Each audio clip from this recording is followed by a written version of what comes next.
പ്രശസ്തനായിട്ടുള്ള nephrologist doctor George P Abraham കഴിഞ്ഞ ദിവസം suicide ചെയ്തൊരു വാർത്ത പത്രങ്ങളിലൊക്കെ കാണുകയുണ്ടായി.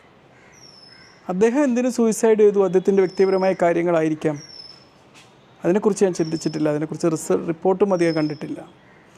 എങ്കിലും ജനങ്ങളുടെ ഇത്രയേറെ ജീവൻ രക്ഷപ്പെടുത്താൻ സാധ്യമായൊരു ഡോക്ടർ ഇങ്ങനെ ചെയ്യണമെങ്കിൽ അദ്ദേഹത്തിന് സൂയിസൈഡ് ചെയ്യാൻ പ്രേരിപ്പിച്ച ഒരുപാട് ഓട്ടോമാറ്റിക്കായിട്ടുള്ള ചിന്തകളും അതിനനുസരിച്ച് തൻ്റെ ജീവിതത്തിൻ്റെ മൂല്യം നഷ്ടപ്പെടുന്നതിൽ വന്നായിട്ടുള്ള ബുദ്ധിമുട്ടുകളും അദ്ദേഹത്തെ അതിന് പ്രേരിപ്പിച്ചിട്ടുണ്ടാവും. അല്ലെ ഒരുപാട് മനുഷ്യരെ പ്രേരിപ്പിക്കുന്നുണ്ടാവും.